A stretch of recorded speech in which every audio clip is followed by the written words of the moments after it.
السلام علیکم ملګرو. موږ په خپل موبایل کې د پښتو ژبې لپاره له پلی سټور نه کیبورډ انسټال وکړو. چې کله هغه کیبورډ موږ انسټال کړو، په هغه له پاسه د ایډورټایزمنټ راتللو نه موږ ډېر زیات تنګ شو. په دې ویډیو کې به نن تاسو ته یو کیبورډ باره کې ښیم چې هغه کې د پښتو ژبې نه علاوه نور زیات هم څه لیدای شو.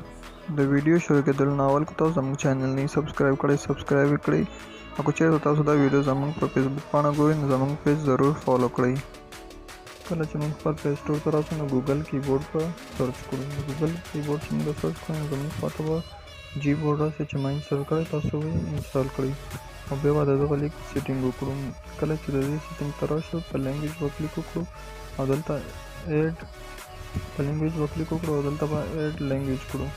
دلته موږ کولی شو د دنیا هره ژبه پکې ایډ کړو او په سرچ کې چې کومه ژبه لیکو نو هغه ژبه موږ ته په اساني باندې راسي. لکه څنګه چې ما پښتو لیکو نو پښتو موږ ته راغله. دې ځای کې موږ څومره ژبې غواړو موږ یې ایډ کولی شو. کله چې موږ خپلې ژبې ایډ کړې نو موږ کولی شو د دې تیم هم چینج کړو.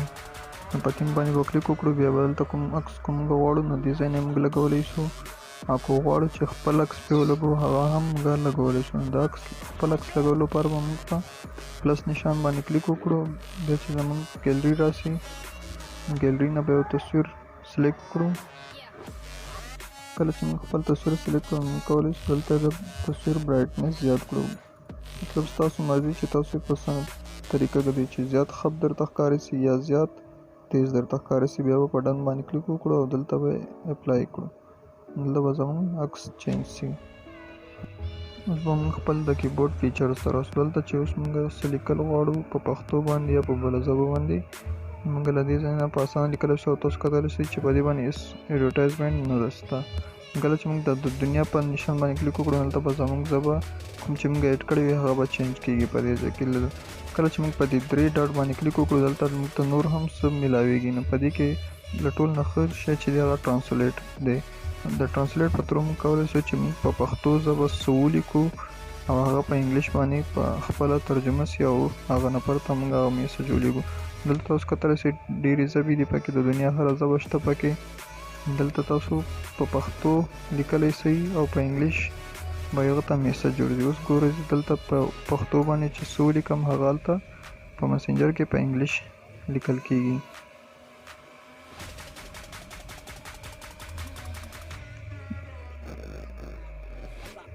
زه چې څه لیکم هغه هلته په انګلیش لیکل کېږي. نو په انګلیش دلته تاسو کولی شئ چې په هره ژبه یې ولیکئ، عربي یا نورې کومې ژبې چې تاسو غواړئ چا سره چیټ وکړئ په هغه ژبه ورته میسج کولی شئ. دې کیبورډ کې نور هم ډېر څه شته خو ډېر ښایسته کیبورډ ده. تاسو وکړئ چې ډاونلوډ یې کړئ.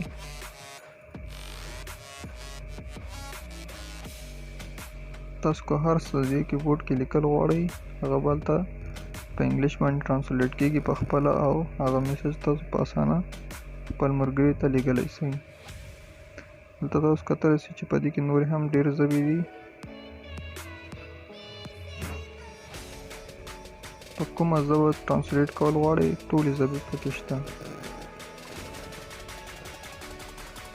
دې کې نور هم ډېر څه شته.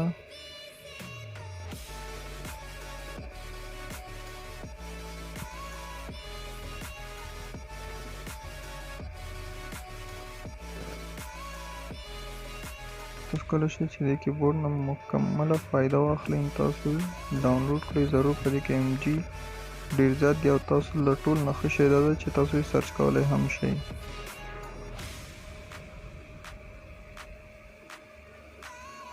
دلته تاسو په سرچ کې څه ولیکئ د هغه په مطابق به تاسو ته MG راځي او تاسو کولی شئ چې خپل ملګرو ته یې ولیږئ. د چیټ کولو لپاره دا ډېر ښه کیبورډ ده، ډېر اسانه، هر څه درته میلاوېدلی شي پکې. ملګرو که دا ویډیو هم خوښه شوي نو لایک یې کړئ او د خپلو ملګرو سره یې شریکه کړئ. تر بلې ویډیو پورې د الله په امان.